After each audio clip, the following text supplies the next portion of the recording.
Hello and welcome to another SDA Q&A. My very special guest today is Jerome Knight. How are you, Jerome?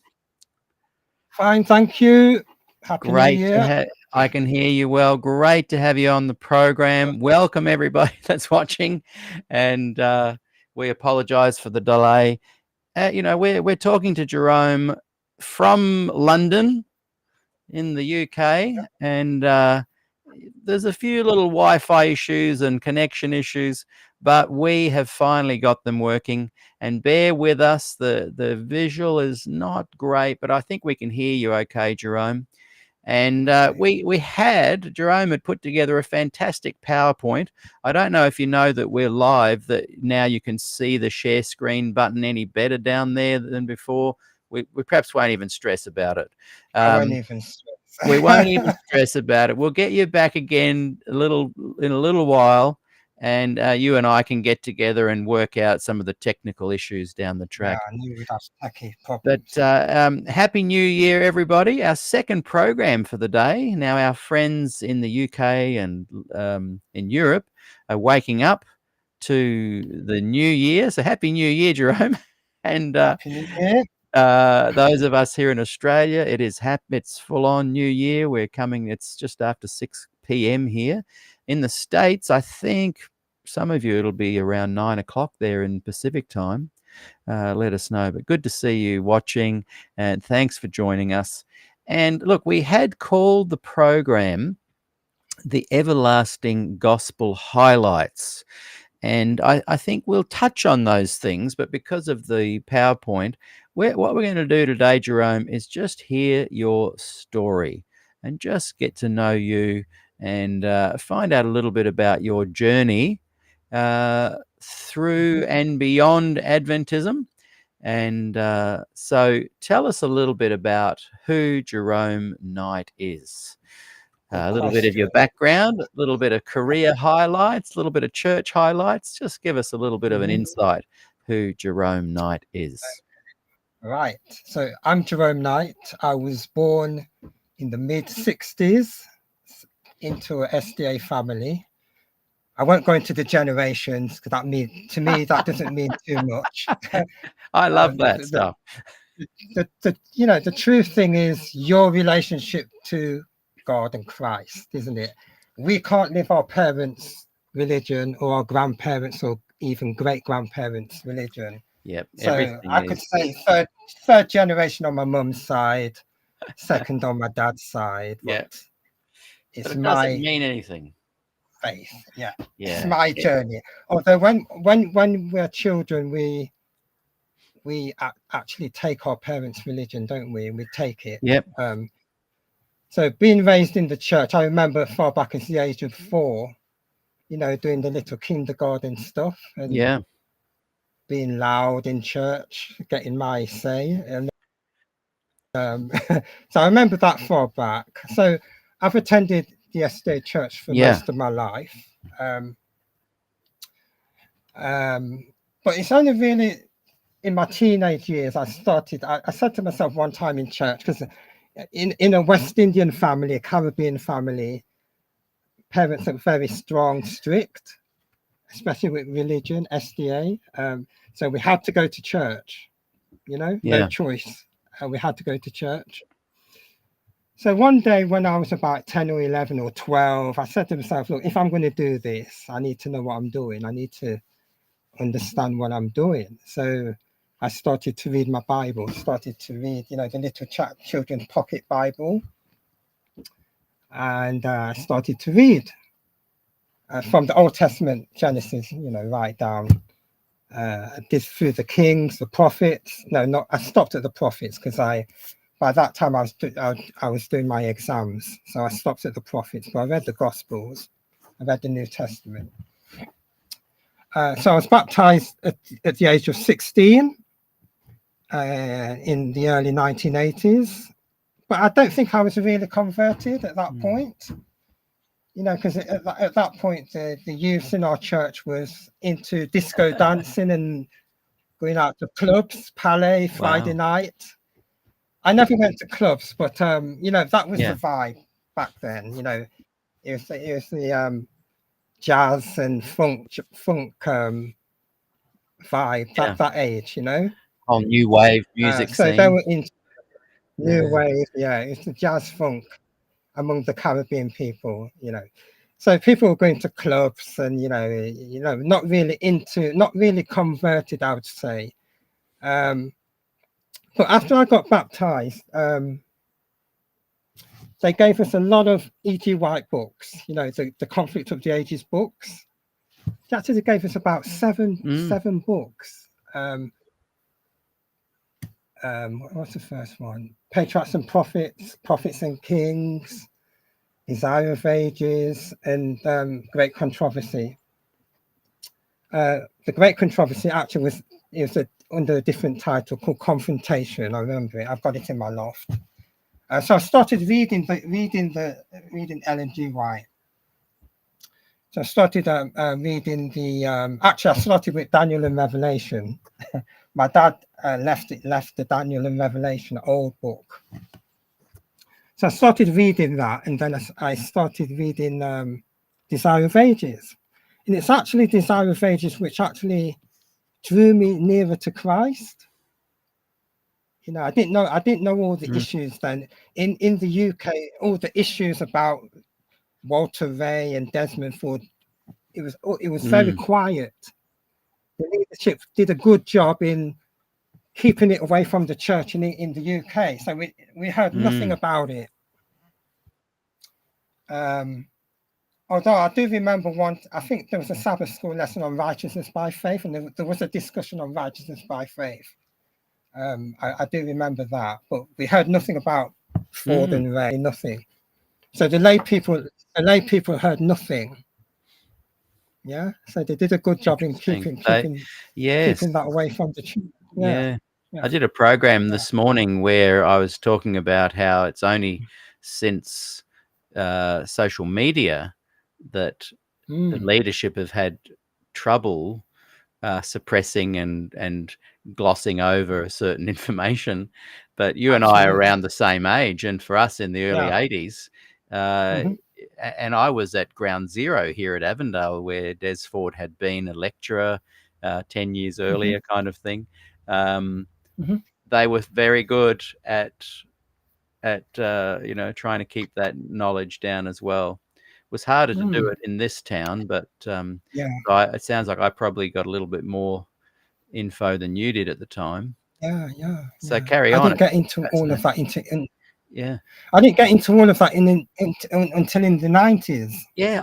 I'm anyway. I don't think it was till early 90s that I fully started hearing about Brinsmead and Walter Ray and Ron Numbers and these you guys. Were there. But funny how you were there. 10 years later it started dawning on me.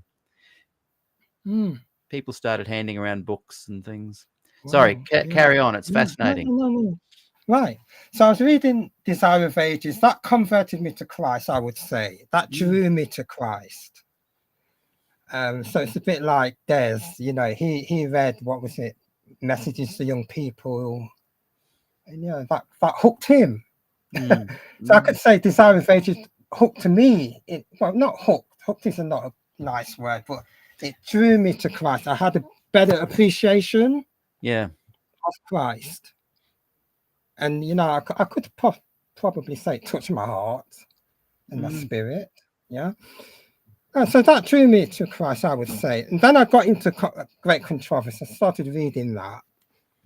Did I read it? Oh, I think I read it all. I read it all. And then Uriah Smith, Daniel and Revelation. Now, that was a book. I've still got the book here. Wow. So I was reading that, and Daniel was okay. I could just about manage that because I was reading myself into historic SDA. I was reading myself into historic SDA. And I thought that was the truth. That was the way, the truth, and the life. That's what I had. So that was what I had from birth, age 4, into my teens, into my early 20s. So I was reading that. And then when I got to Revelation, I just couldn't take it anymore, because how he was applying the prophecies, like the trumpets, I couldn't see the link between what John was writing about the trumpets and Muhammad. I couldn't see it. I said, something's not right here. Something's not right here. So I went on a few more years. And then I was reading Confrontation, and the chapter on where the investigative judgment chapter. Good one. And she was talking about Daniel 8:14. And then I noticed the difference between what was saying, the sanctuary shall be cleansed, past tense, complete tense. And then she was converting it into present tense, present continuous tense, the cleansing of the sanctuary. So I thought, why is she changing it? Why is she changing the tense? So that got me started thinking and questioning what's happening here. Interesting. Yeah. So all along I was a historic SDA, I would say. I read myself into historic SDA. But then I started to question. This was about 1987 when I saw that discrepancy. And by that time we had a young people study group in Friday night, Saturday night study group in our church. Small group. Very, very good group. We had great times. We were just reading, and we were reading the Bible and spirit of prophecy, and having discussions and things like that. And then that's when I first heard about Des Ford. Yeah, that's when I first heard about the name Desmond Ford, and it was a negative connotation. Yes. Desmond Ford is attacking the church. Yes. So being a historic Adventist at that point, I thought he must be working for the devil. Yes. If he's attacking the SDA church, he must be working for the devil. Yeah. But I didn't really get into reading and knowing about what is going on anyway, anything at that point. So I began by thinking he was a heretic and working for the devil, because I read myself into historic SDA. And at that point, I think at that time, I was about to go to Newbold, getting ready to go to Newbold to study for ministry. Wow. Ironically. So I actually went to Newbold, a historic SDA, in 1987. And it was a kind of like culture shock, because it was a liberal arts college. It's a European college. And European Adventism can be different from fundamentalist American, some parts fundamentalist American Adventism. The southern states, I think Tennessee, that area, isn't it? Bible Belt area. So I saw a different kind of SDA culture at Newbold. The young people had the freedom maybe from the parents for the first time, and they were experimenting with the world. So it was a kind of like culture shock at that point. But then I said to myself, when I get to Newbold, I'm going to, in my spare time, I'm going to, read around these issues.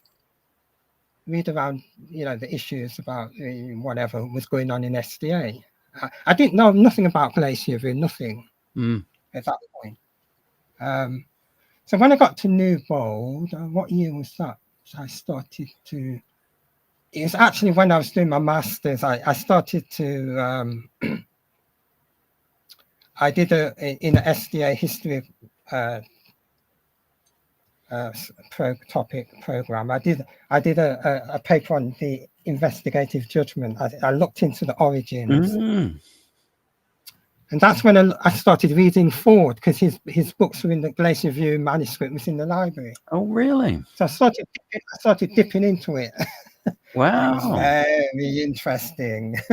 Yeah, started to open my eyes, So at that point in 1991, I started to say, look, I think we need some things in SDA need to be reformed. I just came to that conclusion without knowing all the the ins and outs of Glacier View and everything like that. I just felt within my heart and my mind that some things, in my paper I said modification. Some things in SDA need to be modified. I think the lecturer gave me A- for that paper. I still got it. I've got the file up there. I still got it. Oh, I'd love to read it. Yeah, I can get it to you. I've amended it a couple of years ago to add some more stuff, but yeah, I can give you the original. Oh, yeah. Yeah, so at that point I said, look, to me, some things need modifying in SDA. Now, at Newbold, all the lecturers were, one lecturer in particular kept stressing, we are an evangelical college. You know, so the undertones were always there. They were evangelical and not emphasizing historic SDA. Although in the SDA classes, SDA historic history classes, then you'd look at SDA from a historic traditional point of view without getting heavily into sanctuary doctrine, you know, because they steered you away from that kind of thing. But you deal with SDA history from a historical perspective. So it's around 1991 I started thinking, look, some things need to change. But I didn't realize the extent of how much things would need to change at that early stage. You know, as later on, as I read Ford and I read the history and everything, then I understood what Canwright said. You know, if you take one, if one thing goes, then a lot of it goes. But in my view, trying to work out things, yeah, some things can go or can be reformed or can be modified without knocking the whole edifice down. Right. That has been my struggle for the last actually 30 odd years. Yeah, and I think that was Des Ford's view. If he'd not been defrocked, I think he was going to try and make it work. And that's what a lot of, I don't know if you saw my interview with Bob Wolfgram. He was talking, I sometimes say liberal, progressive, gospel Adventist. And he was saying that really they see themselves as revisionists.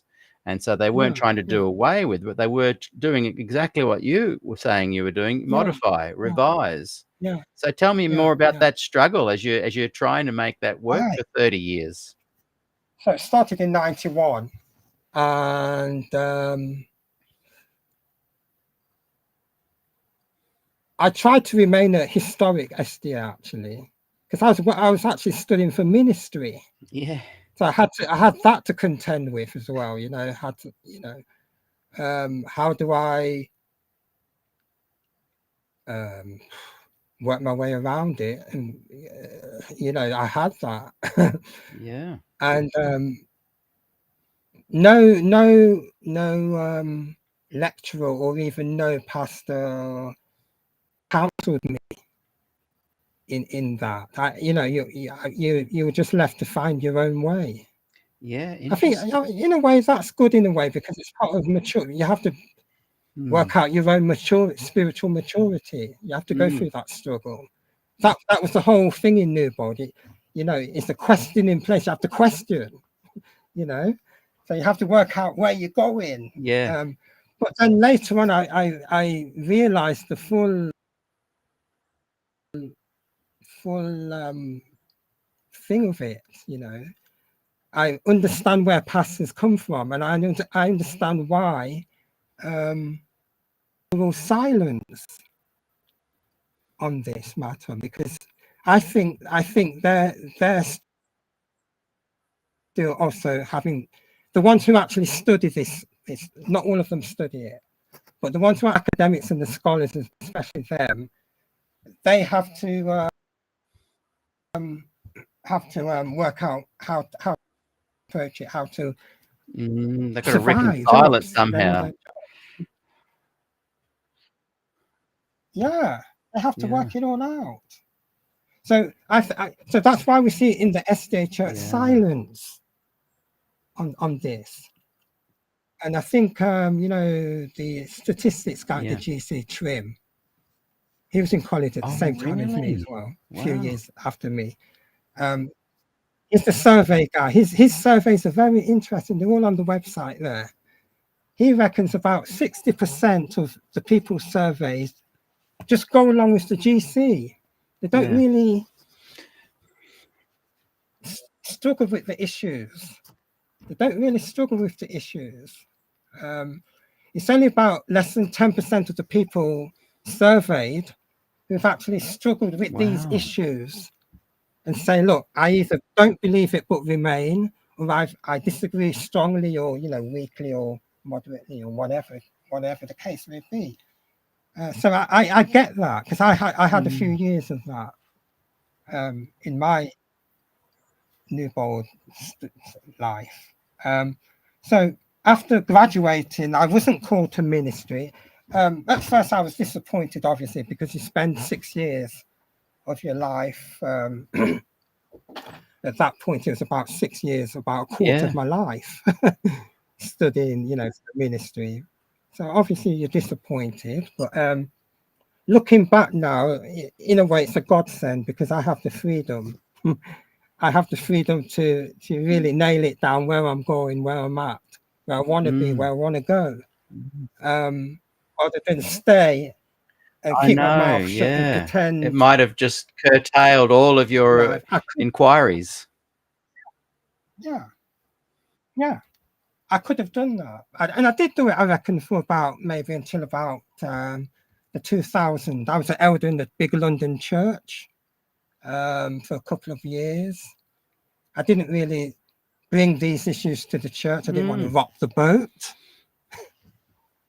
But my last sermon in that church was on Hebrews, where I actually said in 2007, I said, look, when Christ died and rose again and ascended, he went straight to the Father's presence. I said it in that sermon. I didn't go into all the ins and outs and the implications for Adventism, but I said it. And I just left it at that and I even pointed to the Darkham series on Hebrews. I said, look, it's in this book. They discuss it in this book. It's there. Although they don't discuss it properly, fully, in the way in which actually there's a new research out on in Hebrews 10. Those two texts are fundamental, where it says Christ on his ascension went straight into the veil, of the sanctuary. There's only one veil. It's not the outer court. No. It's between the most holy and it's the type. Although in the heavenly sanctuary, the typology breaks down in the heavenly sanctuary. Christ just goes straight into the holy place, at the right hand of God the Father. So he's straight there. So I just said that in the sermon and left it at that. That was my last sermon in a formal SDA church. I just put it out there in 2007, without going into all the ins and outs of the implications for SDA. Yeah. So that was my journey up until 2007. After that, I started actually reading the Glacier View manuscript for myself properly, fully. I said, look, I need to read this. At that point, I had it from 1993, but I didn't really. I browsed it, but I didn't really read it properly. So at that point, I started reading Glacier View manuscript and taking notes. And this is it. Yes. All my Glacier View notes and the ministry notes. Your notes on it. Whoa. Yeah. I hope all Gillian Ford is watching, because she'll be impressed with that. Gillian, yes. A lot of Thank you. I actually wrote Des and Gillian. Yeah, I wrote Des and Gillian because I saw it in Newboard and said, look, I was graduating. I said, I need a copy of this. I need to take it further. I need to read this. I need to get my own copy. So in 1993, I wrote them and said, look, can I get a copy? Can you send me a copy? And they did. They gave me That's one free. fantastic. So thank you, Des, and thank you, Gillian. Yeah. So I'm reading it from maybe 2008. Right. For a couple of years, and I read it and took all these notes. Wow. And, the ministry in 1980, the church reply. So it's all there. At this stage, you're not working for the church So at all. I read all that. Yeah. Yeah, and you're not working for the church. No. Do you think that you didn't get a position because they had a sneaking suspicion you were asking some deeper questions that they didn't? They did. They never discussed it with me. Yeah. That's a good question. They never discussed it with me openly. Yeah. No one did. See, maybe the more liberal, progressive, evangelist, staff and lecturers that were there, they might have seen you presenting as quite a historicist Adventist, and they might have thought, oh, we don't want him getting out in the churches. And maybe a few who knew some of the other things you were studying went, oh, hang on, he's also going to possibly. Yeah, they probably didn't know where I was. Yeah, you're right. Yeah. You're right. They probably didn't know where I was, because at that time I was actually going to the Gaisley group. John Rosier will know about them. The Gaisley group. They were your equivalent of your Concerned Brethren. Oh, right. You were involved with them. I went to some of their meetings because did they talk about Ford, and did they talk about the Standish brothers? Yeah. What are some of your memories of that? They were, the first one I went to was 1988. It was Ron Spear. Oh yeah. You know Ron Spear? Yes, yeah.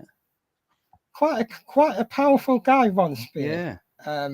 And Marshall Grosball. Don't know him. And then Ty Gibson was among them. You know Ty Gibson? Yes, yeah. Ty Gibson? Yeah, no? Yeah. Is he around? He'd be younger. They were independent ministers. Yeah, it's a couple of years older than me, about 1 or 2 years. Yeah. Yeah. So he was coming there and, doing the Ellen White stuff. Colin Standish came. Yeah, that's what I was wondering, because the Standish brothers, they were so powerful with their influence around the world. Yeah. For like the CB movement that you've heard me talk about, that met down the road from me 5 minutes away. That particular group, the Standish brothers, were a part of that, the signatory group. And when you say, oh, these guys are where you're equivalent, and people in the States say, oh, these guys are your equivalent to the CBs, they're more than just an equivalent that grew up synchronistically beside them. They were grown because of the CBs here. They were CB plants. Yeah. And that's why you would have had Standish come to town, because it would have been very organized and networked. Oh, yeah. Yeah. So he came to London, I think, 1990. Wow. Yeah, so I met all those guys. I didn't meet them personally, but I sat in their sermons. They were powerful. I tell you what, the Standish brothers are incredible speakers. How did you feel where you seem to have this desire to be a part of that movement, but you also have this desire to deeply research what Des was doing in a way that was not to criticize Des, but to kind of devour it and learn more? How did you inside yourself cope with dealing with that split personality kind of thing going on? Right. Let's go back in time. So when I was a historic SDA, that was between roughly, when I was going to Gaisley, that was roughly between 1988 and 1990. Okay. So at that point, I wasn't really devouring Ford. No, I see. I was trying to hold on to historic SDA. I see. At that point. Yeah. So when I heard people like Ron Spear, when I first heard Ron Spear in 1988, it was a powerful message. Yeah. It actually knocked me back in my seat. Yeah, wow. It physically knocked me back. Because, you know what? It's because I'd been in the church all my life at that point for 20 odd years, and I'd never heard sermons like that. I never heard historic SDA being preached Yeah. with power and conviction. Mm, Yeah, you get it. yeah. So when I heard Ron speak, it was like, wow. Yeah. So it wasn't really that you had. And Ty It wasn't Gibson, that you had wow. cognitive dissonance. It's You went good. through a transition. No.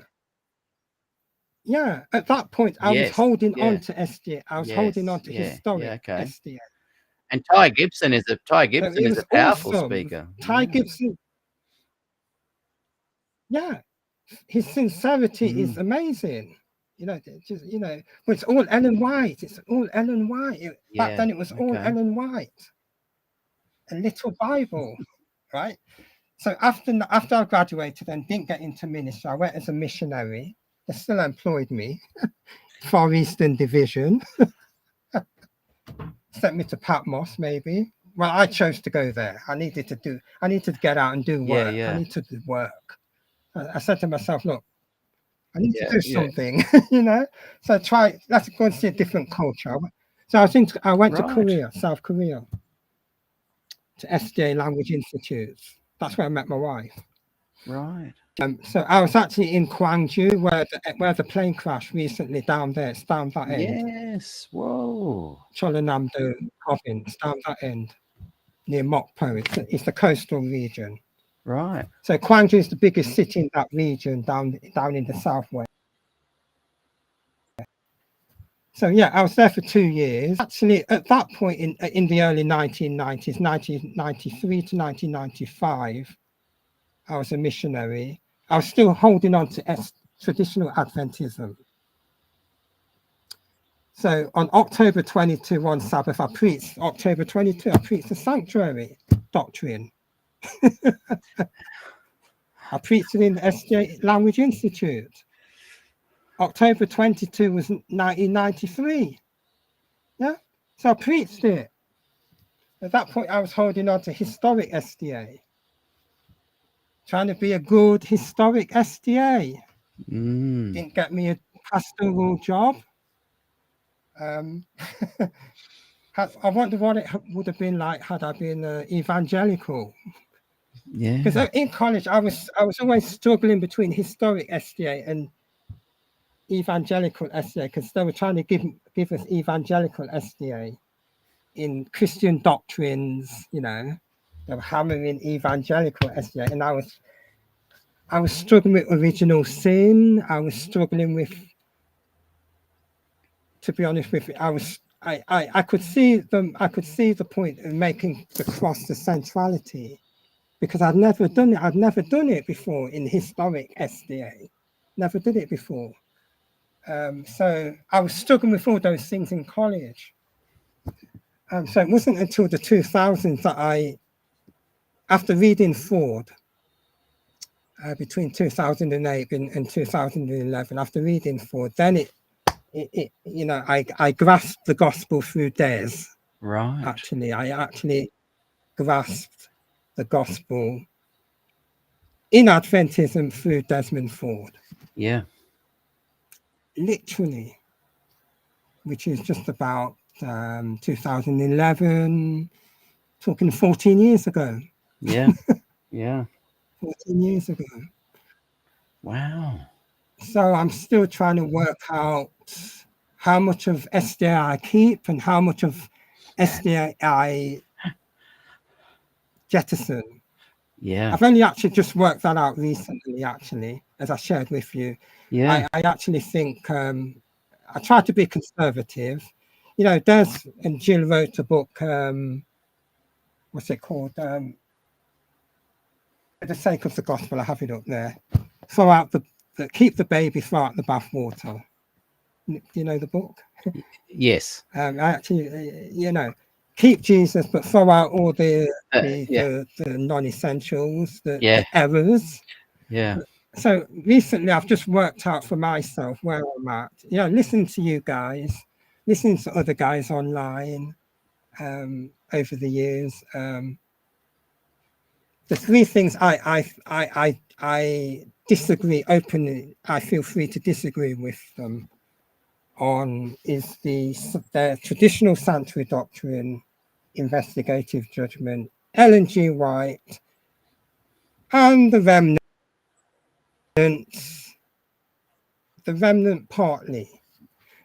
I see virtue in the Sabbath like Desmond Ford saw virtue in the Sabbath, and he wrote his book on God's Forgotten Day. And I still see virtue in the Sabbath, but not so legalistic now as I used to be. I have a more free approach to Sabbath. I don't have a guilt trip, if I watch telly or if I go, or if I, well, most Sabbath I read and study, or we have family worship, our own private get together, family worship. We used to attend churches and small groups, but for about the last few years, we're just doing my family alone. We have our own dynamic. Get together. Christ said, where two or three are gathered together, he's there. That's that like is church. Sort of similar journey to mine at the moment. So just for those that are just joining us, I'm chatting to Jerome Knight. He was born in the mid-60s, and he was born into an Adventist family, quite a conservative one. And then as he went to Newbold College, discovered that there was more of a progressive evangelical sort of approach. Evangelical back in that day, not what it's necessarily termed these days.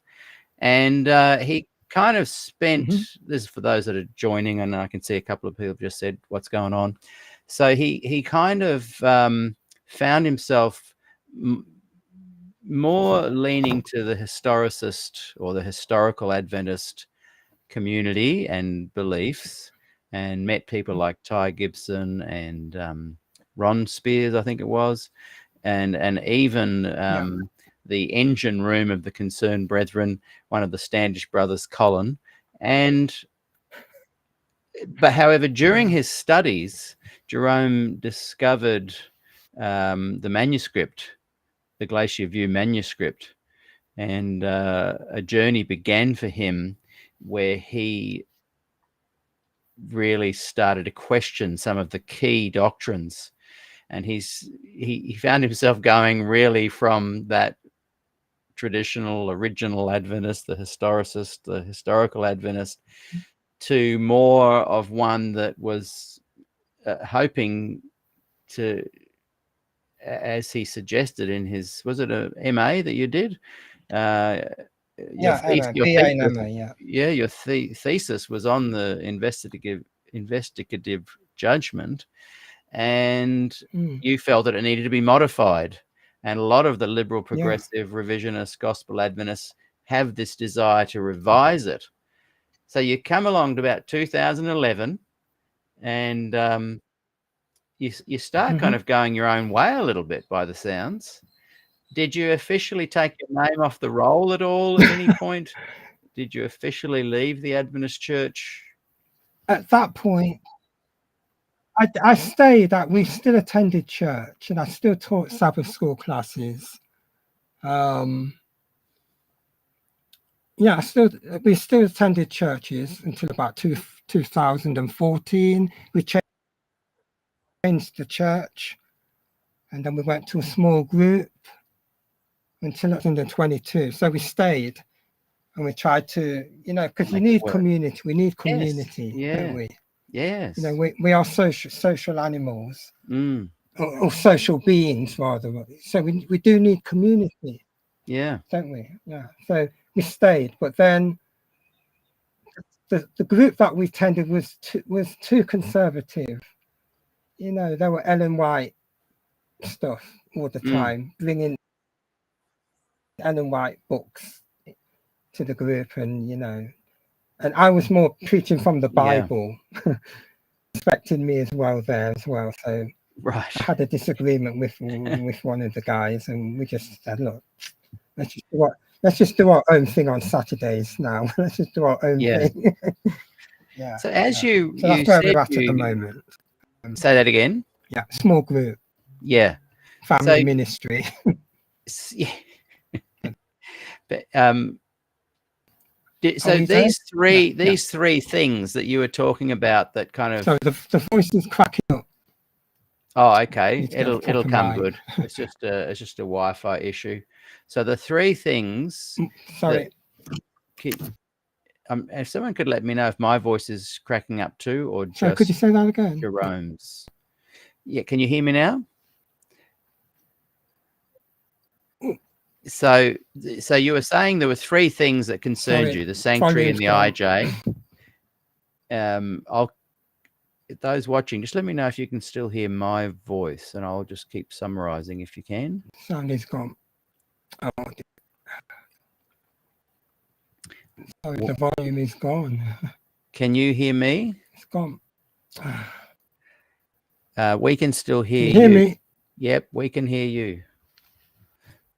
Volume's gone. We can hear you still. Okay, so Motor Sapiens clarified you can still hear me. Hopefully Jerome will get to come back in. So what happened is that at that point, and it sounds like there's a little bit of a no man's land going on from 2011 to 2022, which it's quite often something I've noticed as I've done these interviews and chatted to people on the fringe. When a revisionist starts to think I can't actually modify or revise, that's where the trouble starts. And Jerome was saying that he had trouble with the sanctuary and the IJ doctrines. With Ellen White, I can't remember the third one. I think he was saying maybe the Sabbath as a salvific. I don't even know if that's a word. Can someone tell me? If that it was a salvation issue. He doesn't see it as a salvation issue anymore. So I think it was those three things. The sanctuary, he was jettisoning. It's a great word that Frank Merendino used as well, that the revisionist needs to at least admit that the original teachings were wrong and needs to be jettisoned. So I think we've got him coming back in, and I think that summarizes the three key areas: Ellen White, the overuse of her, the idolatry of her, and also the Sabbath as a salvation issue, and the other one was the sanctuary and the IJ. And reading the Desford manuscript really opened his eyes. I don't know if you saw the massive big folder he held up that were just his notes. Gillian, I hope you're watching. They were his notes on the manuscript. Not the manuscript, not a copy of it. They were his notes on it. And so we're waiting to see if he can come back in, because I'm dying to find out where he is now and how he is kind of tying this all together, and how he feels he can move forward. And has he totally left the church? So these are the questions I want to ask him. So let's hope that in a moment. How are you, everybody? Good to have you here. And nice to have you watching. Some of you, it is very late or very early in the morning, and you are now into the Happy New Year land. So Happy New Year, everybody. We might have a moment where everyone in the UK, this part of the world, Australia, New Zealand, and the South Pacific, and the USA, we're all having a New Year moment. So Bono Sapien says it's officially 2025 on the West Coast. That is awesome. And Michael C. How you going, Michael? Michael says, Peter, Des Ford has questioned the SDA doctrine since he was 15. Yeah. That's good to question all things, I think. And it looks like we might, I can hear, here we go. I think we might be back. Are we there? We're Hey, back. can you hear me? I can hear you. Can you hear Good. me? We could yes, we could hear you still chatting, and but you couldn't hear me anymore. Now, I've just summarized kind of where we're up to and your three areas of concern you had: the sanctuary, investigative judgment, Ellen G. White, perhaps the idolizing of her as a prophet and a superstar, and the Sabbath and The remnant. Oh, the remnant, not the Sabbath. That's Remnant. right. The remnant. Yeah. Their claim, Yeah. the official claim. Now, and thanks, Andy Mack. Salvific is a word. I've been using it lately, wondering if it was. Actually, your video is much clearer now too. I feel like I can see you instead of just a hazy blur. Oh, so nice to see you. Yeah. I need to get my camera sorted. Yeah. It's looking good, so don't touch anything, and the sound's good. So I'm whatever's not going touching on, it. great. And But the internet it's incredible. Yeah. Yeah. It's incredible. In 2025, we're having internet issues in London. I know. Anyway, go ahead. We need Elon Musk to send us all free Starlinks, and we can have our own great Wi-Fi. Now, so this is what I'm keen to unpack now.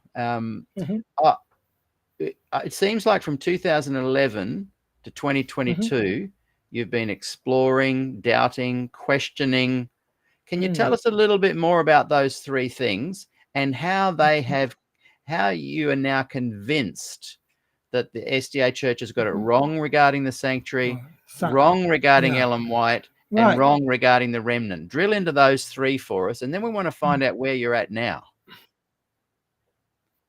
Right. Well, I actually went back. Yeah, I actually went back to the Bible. I spent 3 years translating the book of Daniel from the Hebrew to English. I spent 3 solid years translating that book and looking at all the nuances and what the other scholars are saying and all the issues around that. So I've got lots of files on that as well. So I spent 3 years doing that, and then because I came into Adventism the historic way, based on prophecy. So I had to resolve that issue first in my head, the prophetic dilemmas. So once I did Daniel, then I had to reach the realization that the historic teaching can't really be defended, as the scholars say, exegetically anymore. Exegetical is a long word. It simply means explanation, letting the Bible explain itself in its biblical context, in its historic context, in its linguistic context. The Hebrew, the Greek, those languages. You start there. So I translated the book of Daniel, and I had to figure out where prophecy is going. If it's no longer the year-day principle, then what? You have to solve that problem.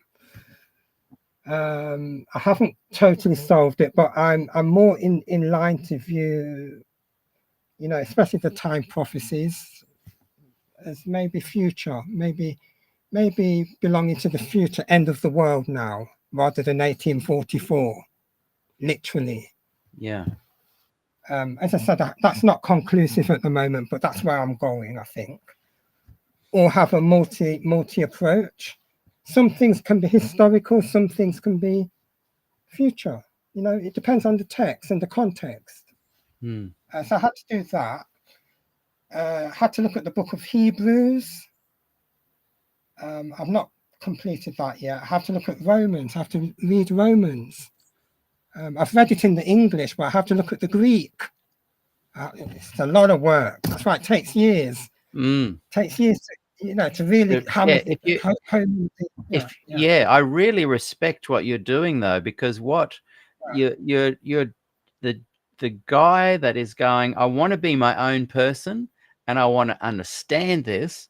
So A, I respect it, and B, I wish I could be like that, because I have to read and listen to what people are saying, and I have to discern how honest they are, or how trustworthy their research is. So it's a little bit more Absolutely. complicated for me, but more time consuming for For the you, though. layperson. So for the layperson, that's where my heart is for you Yeah. guys. Actually, the layperson who don't know Hebrew and Greek. I don't claim to be a scholar in Greek or Hebrew, but I can.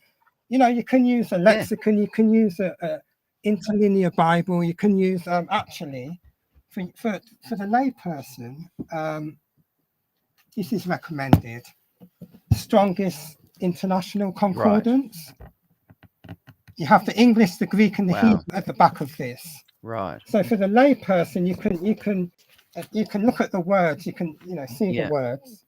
You tell you the English, all the different nuanced meanings, because when you translate from one language to another, you have a variety of meanings, and then you have to select. Yeah. You have to select what fits the context. Yes. What was the prophet or the writer saying?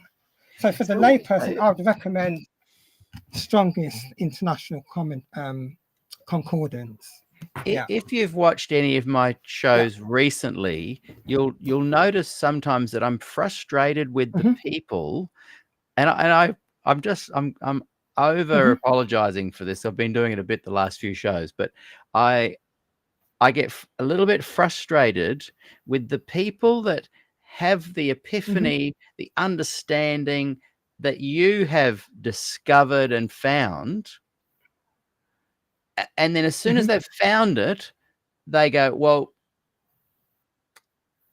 there's all sorts of ways they react next. But the ones that just go back to, okay, there isn't anything to see here. I'm staying an Adventist because of cultural issues. Again, I've said it a million times. That is fine. I just don't understand it. What process was going through your mind as you're going, whoa, the Bible does not confirm 1844. It doesn't confirm the investigative judgment and the sanctuary doctrines of the Adventist Church. And if Ellen White's a prophet and she had a vision confirming these things, that the Bible does teach that, and God told her, shouldn't that blow your mind so much that you go, I cannot deal with this anymore? And what's happened to you when that kind of explosion of a realization hit you? What happened What next? happened to me? You try to work it out. You try to look at it. I tried to look at it, work it out. I read Walter Way. I got the book here. Those guys, and then I had to confront it. So what do you do with Ellen? Well, she can't be a prophet. She didn't say she was a prophet. You can take her word at that. What about the visions? I spent years trying to navigate my way. Years. It takes years. You wanted it to work. Because you're born with it. You wanted it to work. Like all the revisionists that I've met. I wanted it to work. Like me. I wanted it to work. So do people? Yeah.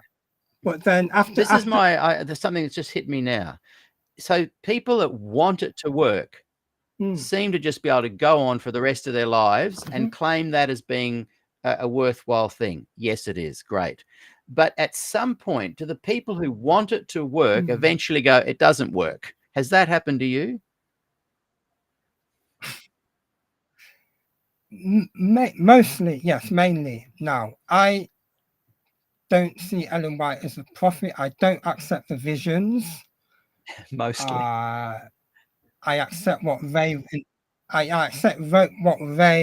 said, and all the copying and all the editing and all the all the stuff around it. Sorry, excuse me. Yeah, sorry, someone's coming in. I don't accept any of that anymore. What I do, I just see her as one of the founders. She was not the only founder, one of the founders. She had her flaws, which are always covered up by SDA scholars and people doing PhDs in LNGY. They cover the flaws. What I do, she's a person. She's a person. She wrote. She had a whole literary team around her helping her to publish these books. So I just relegate her. I relegate her to just an ordinary human being now, who is not infallible. And so that's where I'm at. Where I'm at now. This is what is really fascinating to me, and I'm really wanting to explore your mind so I can understand this better. That when I said you've pretty much come to the conclusion that you can't make it fit, you can't make Adventism work with these revelations that she's not a prophet, she didn't have visions. We don't know what happened in 1844, but Ellen White did say, she said that God told her that William Miller's dates are right, but you're realizing the Bible in no way supports that. A lot of Adventists come to that point and they say, hey, but she was flawed. Let's not judge it too harshly. Let's leave her in her time. Let's keep it in context. And I see her now as a real human being. But to me, that isn't the response of being blown out of the water. It's like it's the response of being blown out of the water, landing flat on the sandy beach and going, okay, this is too much for me.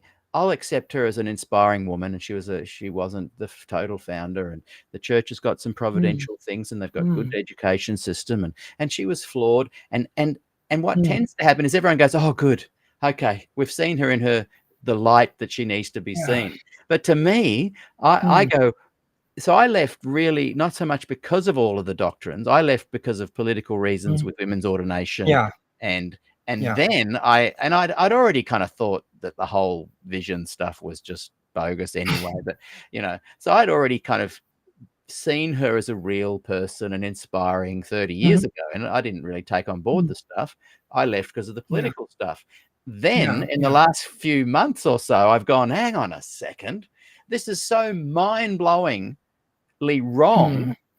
How can you even begin to justify it and just say, well, she's a lovely woman? And at what point do people stop trying to excuse her and justify her and rationalize everything and go, she was wrong and maybe she was a false prophet and I cannot put my name to this anymore? Do you hear what I'm saying? Yeah, I hear what you're saying. I just relegate her and say, look, she was an ordinary human being. She had errors. She made errors.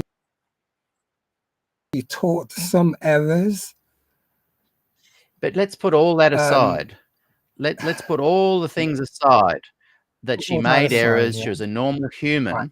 Here's a person that is claiming the most profound event, the Lord's soon return, based on investigative judgment beginning in 1844. If that is wrong, why even try and go, well she was a woman and she was inspiring and we've got great education system and we love our haystacks. Why what stops people? A lot of people just go, whoa, it's too much, and away they go.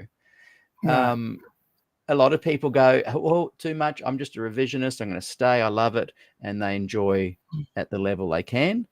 And some people still keep trying to make it work, and maybe they can. Well, but I think you have to admit it. Those that have been blown out of the water, which I'm guessing you were. Right. Well, the moment you're sitting there and you go, whoa, hang on a second. The Bible does not support these dates. When that moment hit, surely that was just mind-blowing. For me, I don't think it was one specific moment. That's where we might differ from other. I might differ from other people. It was a gradual awakening. Yeah, a gradual fair. dawning. That's very fair. That was And for me too. Yeah, for me it was an 8-year. It was an 8-year being blown out of the water. Yeah, it was several years for me. For me, it was several years. But here you are now, though, and here I am now. And what makes you hesitate saying, like when I said, you said most of it doesn't add up now for me. But why can't you say that is profoundly not adding up, and there's no way you can make it work? And I might be wrong. Maybe there is a way to make it work. Well, I don't want to make it work anymore. Right. Where there's errors, there's errors. That's where I'm at now. Yes, I see. Yeah. However, I understand that. Yeah, that's where I'm at now. But I can understand people where they're actually blown and they make that one immediate decision. Yeah, it's finished, it's over. I get that, but then we can't judge motive. Totally. We can't. And I think my analogy. Is not good. Judge. Yeah. I don't think my analogy is good. I'm. For me, I can't judge her motive. Yeah. I think for everybody it takes a long time. Yeah, it takes a long time because you're born into we're born into this. We spent most of our lives in this. I guess what I'm saying is, and to make that clean break, it's difficult. Yeah. I guess what I'm saying is, forget my analogy of being blown out of the water in a moment. Forget that for now. That does happen, but that's not really what I'm even trying to work out. And thanks for being patient with me as I think out loud.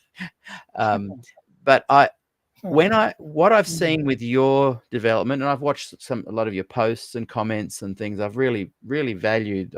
I said early on, when can I get you on the show? A long time ago, Here's what I'm realizing. People have a slow awakening, takes years, and they come to the point. Let's look at one thing, and they go, "Wow, the Bible doesn't prove the sanctuary." Ellen not only got it wrong, but she said God told her it was accurate. So the moment they come to that realization, right, this is what I'm saying. Jerome Knight goes, "Oh, I need to explore that more." I get that. And you seem to be doing the normal process of slowly, like you said, you don't want to even make it add up anymore. You're slowly almost extricating yourself from it.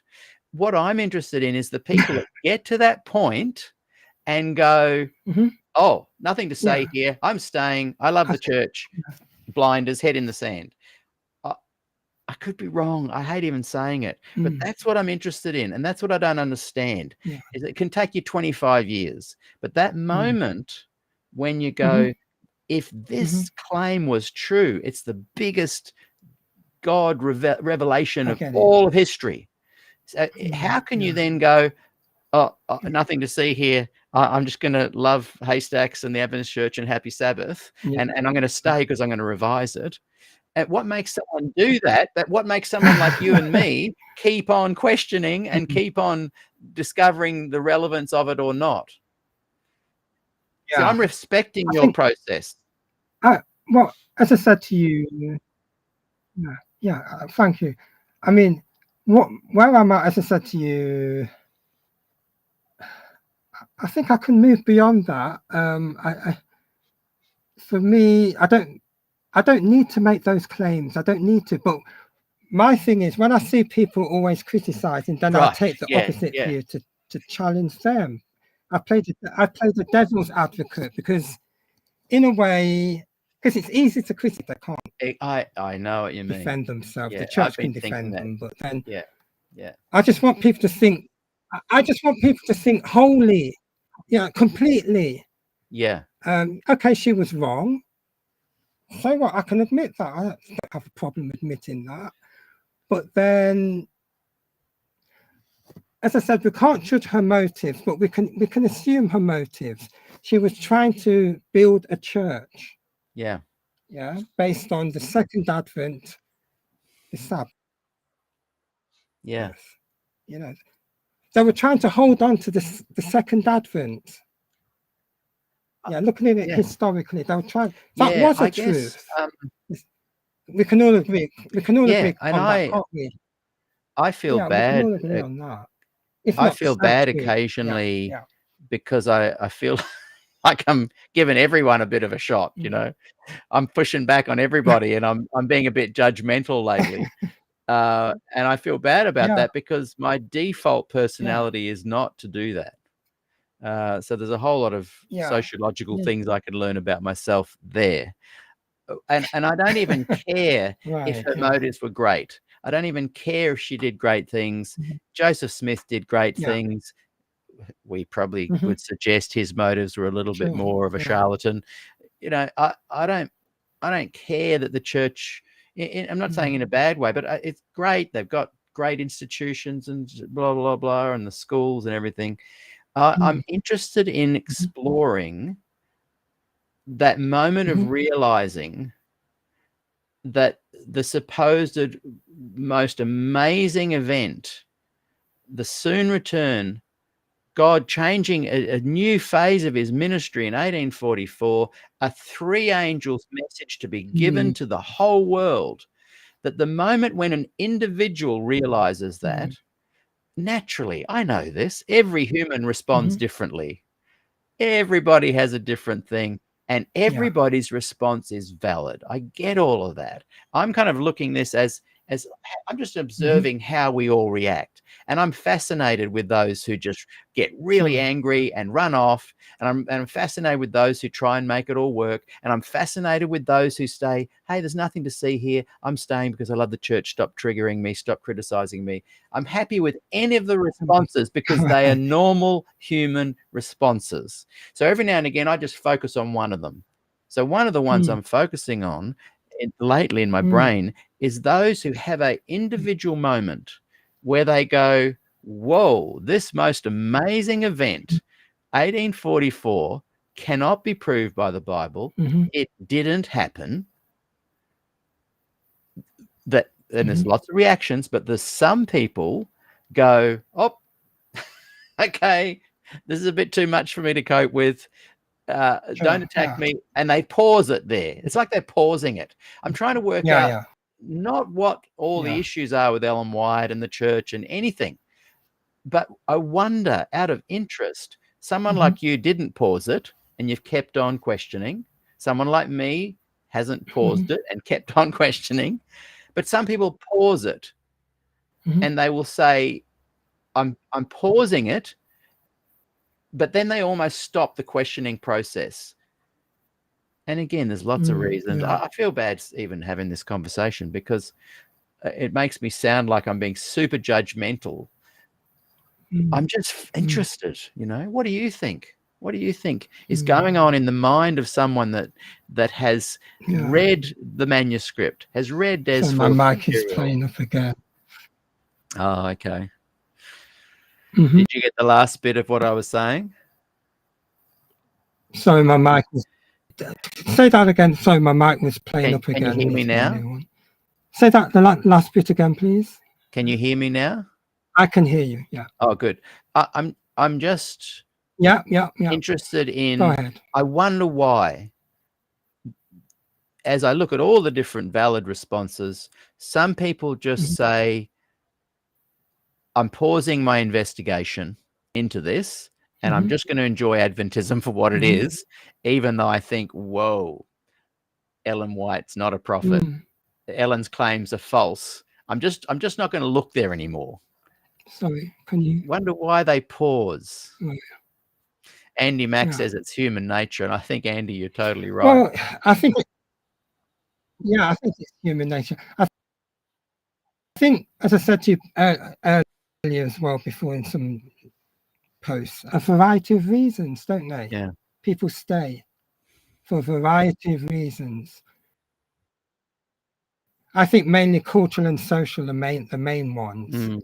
I think we can't judge a person's motives, but from what I've seen, in my years there, people stay for a variety of reasons. I think social and cultural who have jobs obviously stay for jobs. Yeah. With their incomes. And keep quiet. Yeah. There's a lot of that going on. Keeping quiet. Yeah. Yeah. So, people stay for a variety of reasons. Yeah. Yeah. And and I did too. I'm not even sure why I'm so wound up about it. I think it's like when people sometimes I think it's a response when people tell me to stop asking questions. Like, oh, Peter, just stop with the questions. When they turn their little their ire, their look down the nose of, oh, he's still going on about this. I don't know why, it just annoys me. And I want to I get too defensive and push back. But what's funny is that, like, when I leave here, I go and have a cup of soup and I don't even think about it. But now you'd think, oh, wow, he's really wound up about this. But I 100% I love your process, and I'm really enjoying what you've got to say. And I am just fascinated where you are at now. You've explored the sanctuary. You've found it wanting. You've explored Ellen White's prophetic and visionary gifts and found them wanting as far as a theological standard goes, not her as a person necessarily. You've explored the remnant and found that maybe this Adventist church claim that it is a special person, being a special movement being raised up to vindicate God and prove Satan's claim that we can't keep commandments. You found that might be wrong. And so what does that happen to you practically now? Well, let me say something about the remnant. The SDA church is not the only church keeping Sabbath. So to have that exclusive claim of remnant only apply to them is not correct. We still have today Jewish Christians, Messianic Jews. We have some in London here. We have a lot of Messianic Jews in America. They say about maybe 200,000 in America. You have Seventh-day Baptists and other Sabbath-keeping churches. So to have that exclusive claim of being a remnant only applying to SDA is not correct. It's not even factually correct. And actually, the remnant is an Old Testament concept in Isaiah 11 talking about Israel. So it's a literal Israel. It's talking about literal Israel is the remnant. Yeah. A remnant within a remnant. Those who will accept Christ at the end of time. That is the remnant of Israel, actually. Yeah. If you read Isaiah 11 properly, puts it into perspective. God has Christian Jews who accept Jesus as Messiah. That is the remnant, from my understanding of Isaiah 11. So to then claim a Gentile body is the remnant of Israel, no, doesn't quite add up. Yeah. And look, there's a lot. As valid as how anyone responds, I claim the right that my response is valid as well. I'm not responding in a way that's trying to hurt anyone or be critical. I think that I am just like everyone else, of course, with my response to this is just as valid as someone who says, this is too much for me, I can't think about it anymore. Or, hey, some people go, I'm really excited about this because I think I can change the church, which I think both of us have been through that particular time frame in our lives. So Mm. it's an interesting thing, though, isn't it? Because in some ways, our Yeah. beliefs and our identity have been unraveled. And how have you Sure. found Yeah. that process as you now find that there's no big movement to have a sense of camaraderie with and to hang out with, and despite Sorry. its flaws and faults, to feel like you're a member of something? You know, how have you coped with the unraveling? Like I'm obviously coping with it. I Sorry, think go I ahead. tried to, in a different way, maybe. I think I tried to stay for about 20 odd years, and then I've just felt, look, I need to go. I need to free myself and be free to think and to believe what I think is true. Yeah, I think yeah, you get to that point. yeah. So that's where I'm at now. Actually, I'm free. Yes. I surrendered my membership 10 years ago to free myself to just to be to free. I don't have to pretend anymore. Yeah. Yeah, I don't have Yes. to I love keep that. Yeah. silent anymore. Yes. You see, Yes. Yeah. so it's liberating, isn't it? And Yeah. I see that as the freedom in Christ, as you Yeah. see it. Yeah. Freedom in Christ. I think Yeah. you and I are very much on the same page with that. You've been able to academically set yourself free, and I think part of my frustration is probably that I can't academically. I'm not stupid, but I can't Yeah. approach it like a scholar. And in some ways, that helps you to be a bit more grounded in your approach. Mm. Mine's obviously a bit frustrated because, I'm a musician and Yeah. I feel through Yeah. things, Because of and the and I feel ripped yeah. off and I go, why am I ripped off? And I Sure. may not be able to articulate it, but that sense of freedom Yeah. Yeah. and that sense of, hey, I cannot be Hmm. here anymore is liberating Sure. in a marvelous way. Yeah.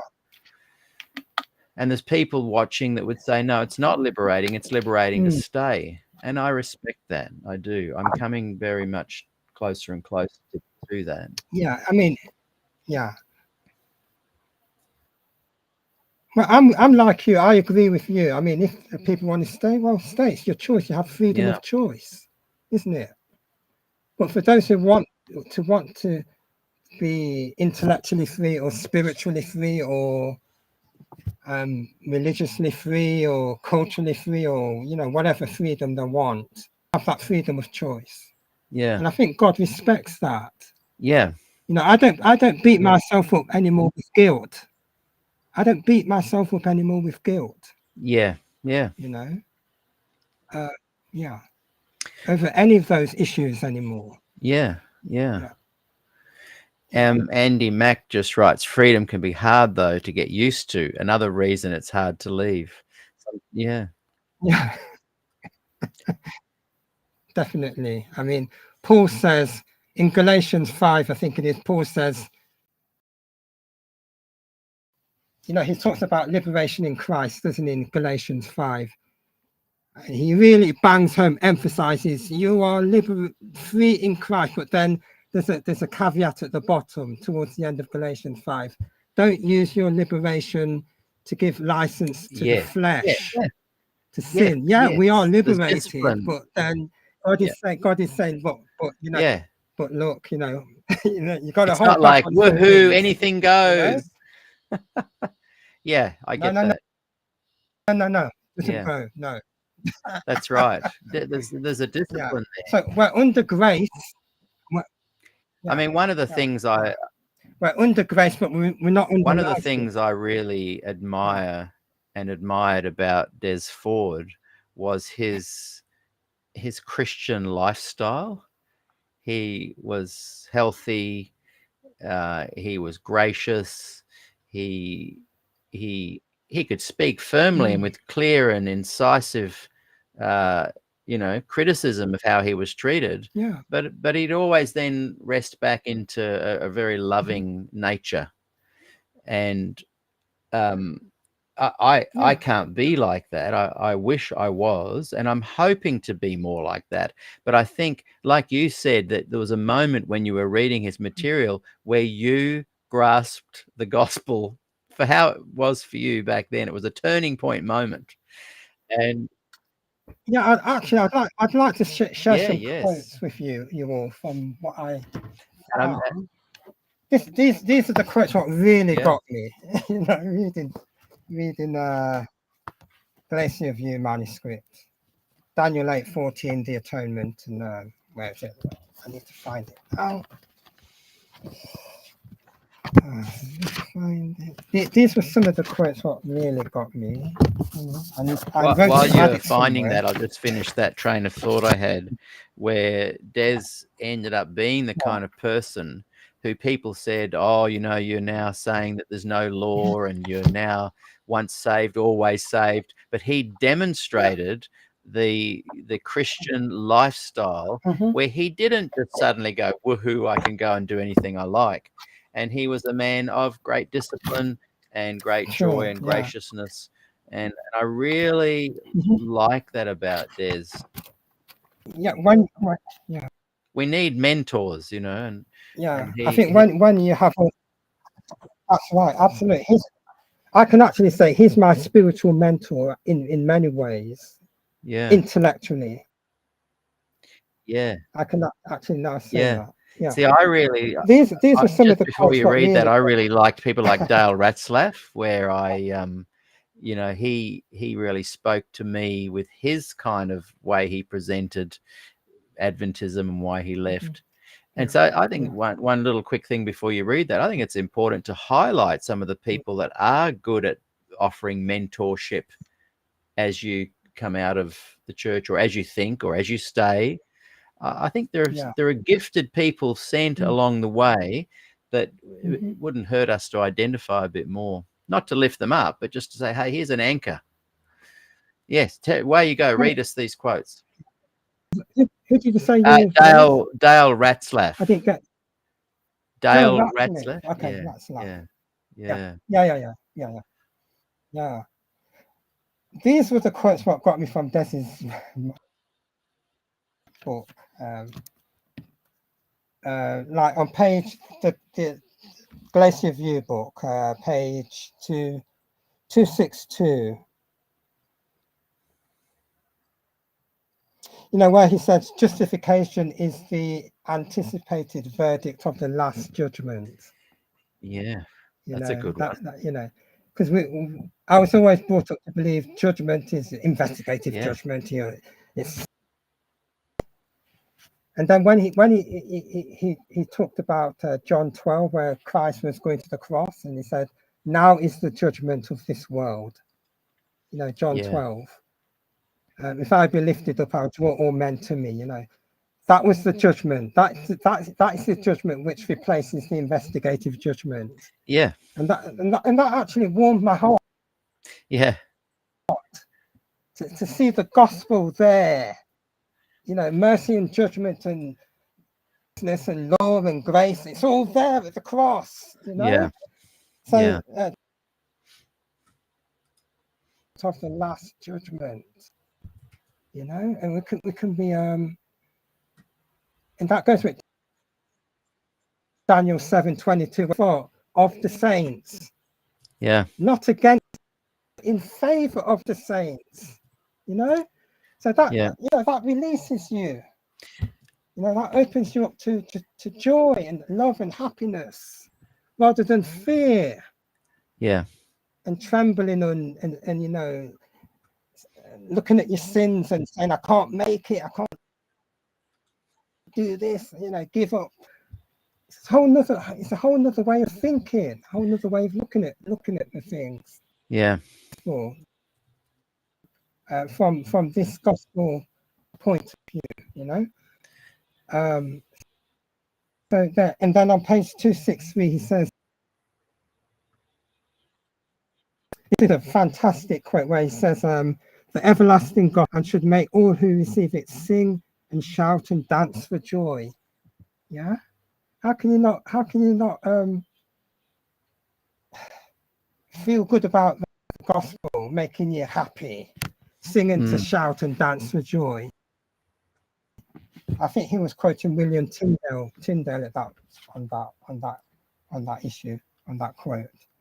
And then he says further down at the same page, the creature is worse than he ever suspected, and the Creator is better than he ever hoped. Yeah. So in another way, in other words, we are worse than what we think we are. You know, Jeremiah says the heart is desperately wicked. The heart can mean heart or mind, or our inner sinfulness is desperately wicked. Yeah. Yet God, in his love and mercy, came down,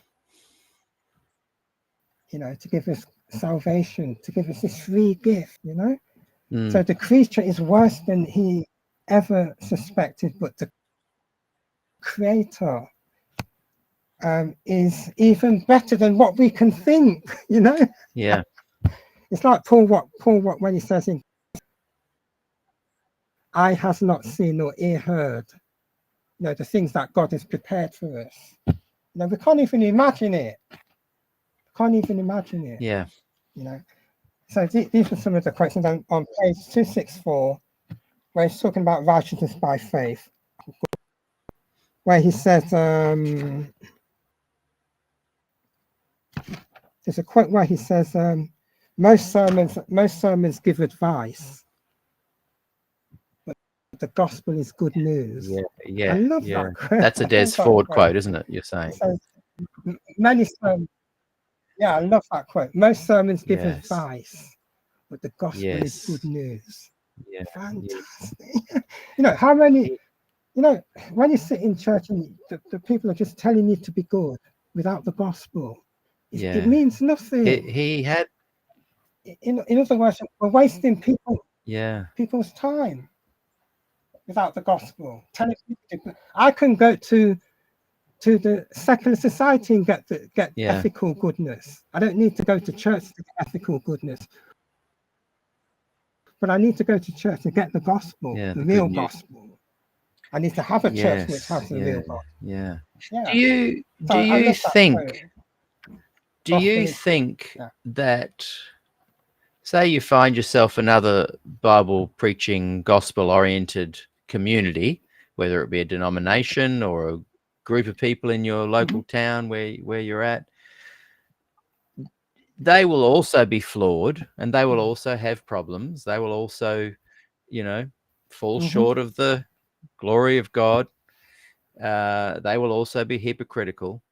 But do you think that maybe your garden variety Protestant church is a better vessel to understand the gospel than within the Adventist church? Yeah, problem again. Shall we have a break and try to get this sorted? Yeah, let's give it a break. We're going to wrap it up in about. Can you hear me now? Can you hear me? I'll here try and reconnect. I'll give you the boot and then try and reconnect. Yes, I'm just asking. Sorry, I'm just asking Jerome if he is feeling that maybe other garden variety denominations, movements, home churches, small, big, whatever, with all their warts and all, maybe do they provide a better vessel for understanding and hearing the good news as a direct comparison to if that's possible within the Adventist church? And most people that I know that are liberal, progressive, revisionist, gospel Adventists will say that it can be found in the Adventist church. And yet they will also say, hey, there's also these massive issues with you know, even being able to come to the gospel come to such things as the sanctuary doctrine with the Bible alone. You just can't. Can you hear me now, Jerome? Can you hear me now? Oh, that's good. I can't hear you though. Oh, I can hear you. Yeah. So I was just kind of can you hear me? I was just yes. I was just summarizing what I was saying.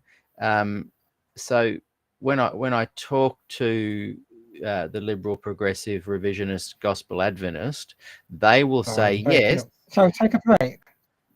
I don't know if that's going to help, but yeah, let's do a little 5-minute break, and then we'll wrap it up on this question when I get back.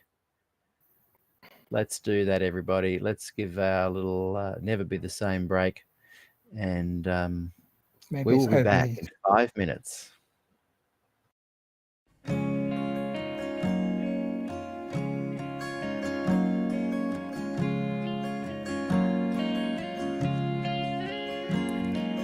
You love me so much more than I could ever know. Your love is deeper than this world will ever show. And all of life's beauty shines around this moment now. The sky and the cliffs, they seem to change my life somehow. And I will never be the same, will never be the same. Whoa, I will never be the same, never be the same ever again.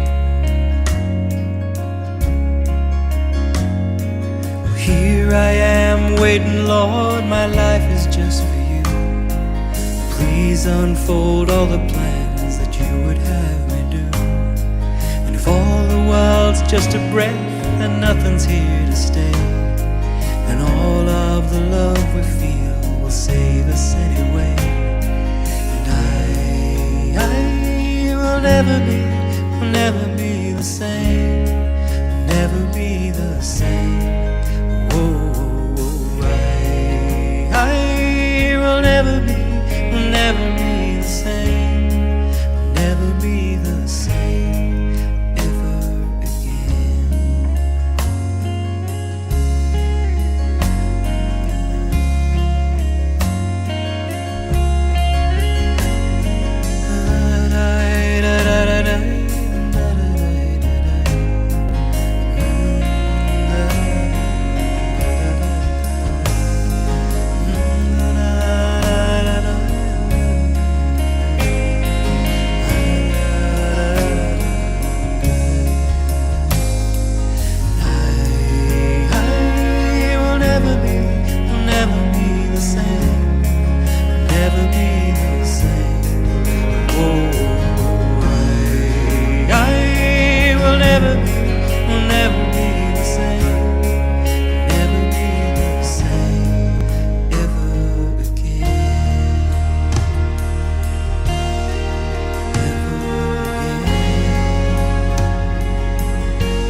And we are back.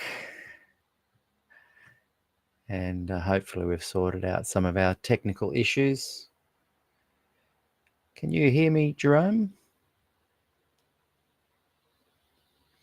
Testing 1, 2. Can you hear me there? That was a nice little break. Had a glass of water, calm down.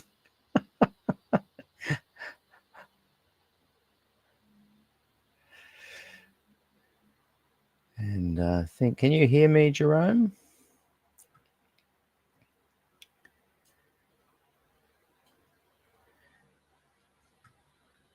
Looks like we might still be having some problems. Can you hear me? Interesting.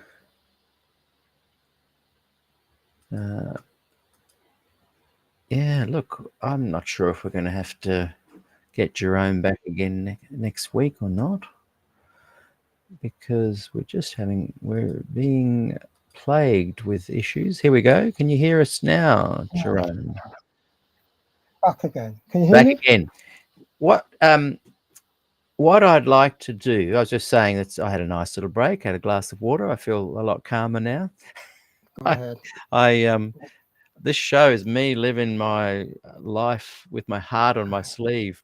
I'm loving chatting to you, Jerome, and I really I'm looking forward to when we can work out how to get your PowerPoint going, because that's going to be a really great program where we can really dig into more of your beliefs and how you got there. I'm interested in, perhaps we'll leave this as our last question for today. And can you check your diary if we could maybe do again in a couple of weeks? And we need to chat sometime between then to see if we can get your Wi-Fi stuff sorted. So yeah, not next week. The week after. 2 weeks. And we can work a date out for that, and we'll get together and work things out. But what I'm interested in, when I talk to my liberal, progressive, revisionist, gospel Adventist friends, and they've decided to stay, they've confronted a lot of these issues, but they see it as a good vessel still for finding the gospel. Now, I disagree with that, but as I've said, I respect that's their decision. If you were to find yourself, what I'm hearing from you is that maybe the Adventist Church for you wasn't such a good vessel for finding the good news that you have discovered.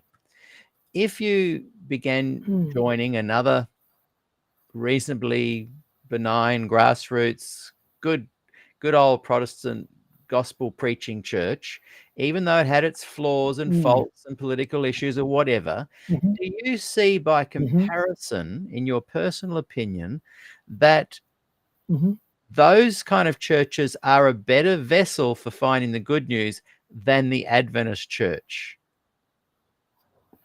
Does the Adventist Church at its core make it very difficult to find the gospel? Yes, my liberal, progressive, revisionist gospel Adventists have found the gospel there. You found the gospel there.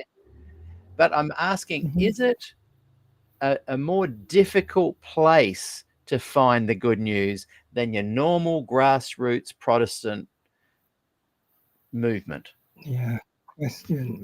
It can be because of all the other stuff and all the other politics goes on, and we don't even celebrate Christmas. We don't even, some churches don't. It depends on the church, doesn't it? Because some churches do celebrate Christmas. Some churches do have a tree. I'm assuming you're, and I know this to be true, a discerning person. In England, you're a discerning person. I'm not saying that you're going out there and you're just going to choose any church, but if are you more likely to find the gospel and the good news in the run-of-the-mill Protestant church that you've sussed out, checked out? Yeah, they're good people. They've made mistakes. They do things wrong. There's politics. There's stuff here I don't agree with. But generally speaking, I can find the gospel amongst these other Protestant groups. I'm trying to find out, is the Seventh-day Adventist Church a hindrance to letting people find the gospel? You found it in there. All my liberal, progressive, revisionist, good gospel Adventists found it there. They're happy to stay there because of it. But if you were to look statistically at the Adventist Church overall, would you find it to be more of a hindrance? Now, that maybe I'm putting you on the spot because you don't want to sound critical of the Adventist Church, but I think if it is less possible to find the good news in the Adventist Church, I think people need to know that.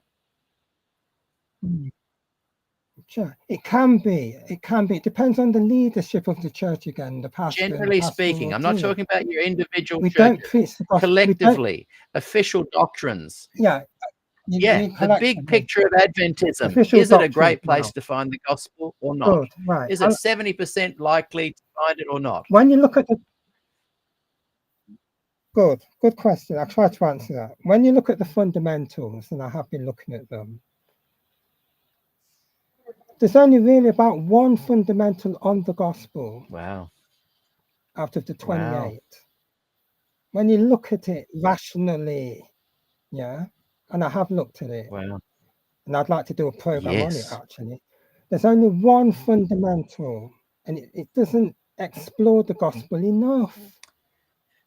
That fundamental, I think it's 10 or 11, on salvation by faith through Jesus Christ. The fundamental.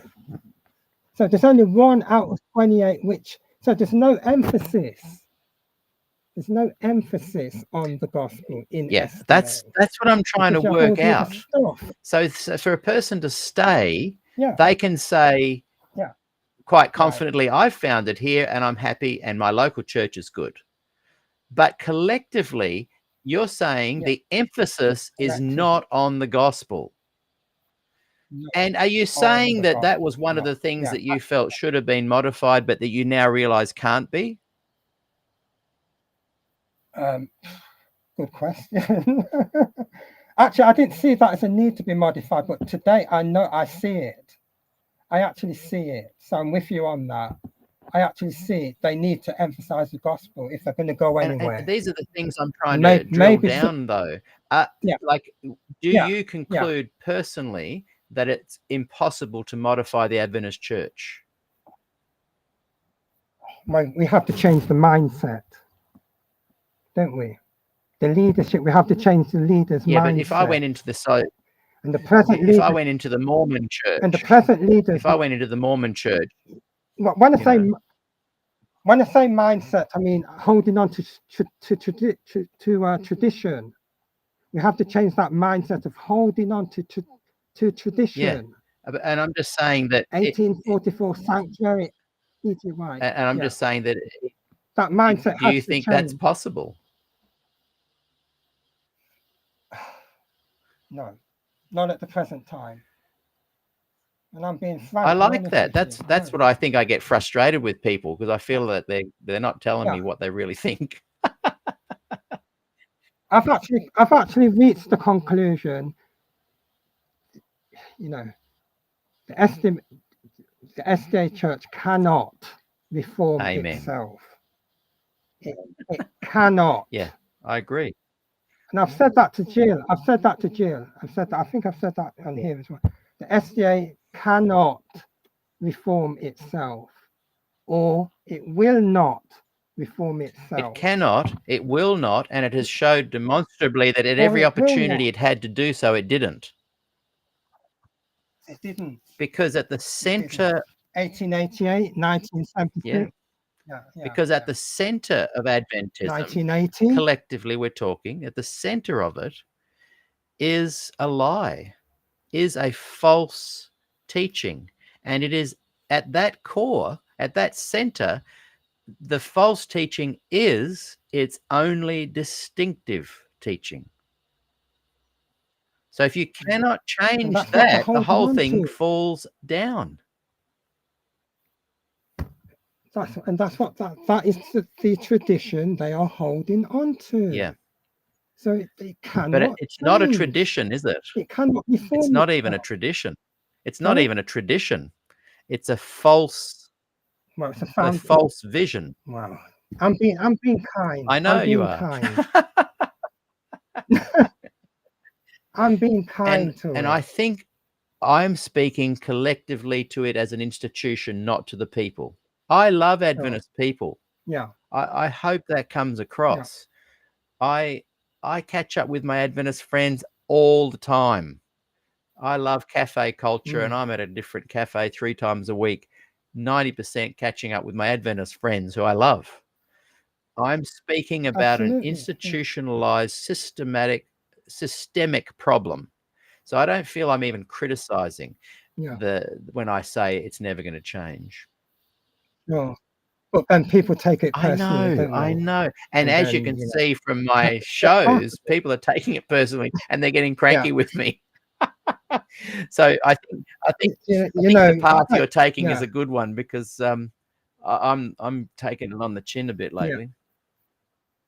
Because most of my friends and acquaintances are SDA, so you don't want to offend, but then there comes a point where you have to say truth is truth and error is error. You have to be frank, first with yourself and then with other people. So that's what I try to do. And I love how you're doing it, and I love your mind, and I'm loving this conversation, and I hope I'm not sounding like I'm pushing you. I'm not in any way disagreeing with you. I'm genuinely trying to work out that if Adventism is not the best vehicle, and maybe it's even a vehicle that can take you away from the gospel, that maybe it's okay to say to people, be careful of this one. And good on you if you're a liberal, progressive, revisionist, gospel Adventist, and you've found a home. Great, that's awesome. My daughter goes to the local Adventist school. Great, they're a great bunch of people. But collectively, as a big ship, a big vessel that's supposed to head you towards the good news, if it's not, I think people need to be warned. Sure, fair enough. I mean, what I would love to see happen in the SDA Church is a reformation. Do you think they had that opportunity? Did they have that opportunity with Des Ford? I would love that.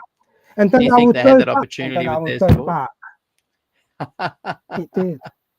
But did they have that opportunity with Des Ford? I'm in that sense, I'm a revolutionary. I'm a radical. It needs a reformation. It needs a radical reformation, gospel reformation, and say, look. But is that like saying, is that like saying if Scientology had a massive reformation and started believing in Jesus, I would join them? Is it like saying if Joseph Smith could only have a only there could be a Martin Luther in the Mormon church, I would become a Mormon? We know that's never going to happen. There is never going to be a revolution in Mormonism to make it become the kind of gospel institution you want to join. And the Adventist Church is the same as Mormonism. It is never going to have a revolution. It had Des Ford. It had that was their last opportunity, and they squashed it. It's never going to happen.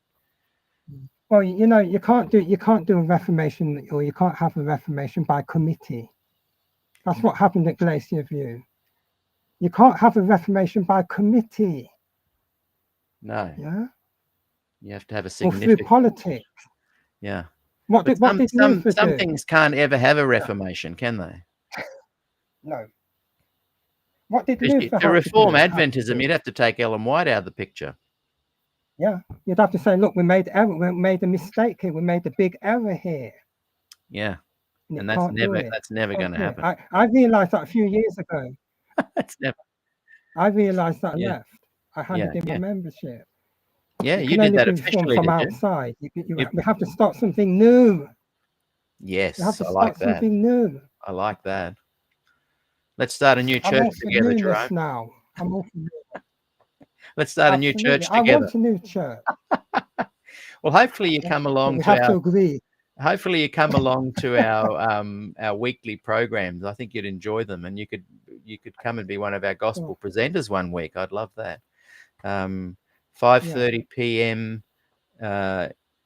Pacific time Thursday, and 12:30 lunchtime here in Aussie. You're sound asleep during. You'll have to get up early one day and do that. But essentially, we are providing a weekly positive, good news, gospel-based program here within SDAQ&A, and it's exciting. And I don't even care if everyone agrees or not. What we're doing is just sharing as much good news as possible. Yeah. So to have a church, but to have a church, you have to have some theological agreement. So. I mean, if do you have to have? Think so. I think there needs to be common ground. Yeah. I think there needs to be common ground. But I think the common ground can be very simple. I can think it can be very yeah, to me, the common ground is the teachings of Jesus found in the 4 Gospels. sure, And then you yeah, expand on that, and you can look at the the 7 epistles of Paul, and then you can look at Romans and Hebrews and Galatians, and you can expand. But if you can all come back to that one agreement, you're right. You need some kind of core framework to hang the tapestry on. Yeah. But even there, I can agree with that. Yeah. I would love you to do a gospel No, program. I really want to go radical and shake things up. Yeah. And don't waste your time chasing. Don't waste your time. Have to do it through, don't waste your time. We have to do it through writing. I have to do it through. Adventism's never going to be shook.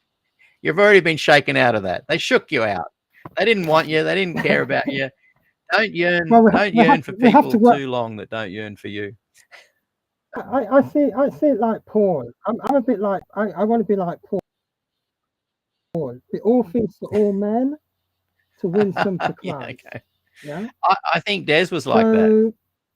That's why I could. I see virtue in that, because I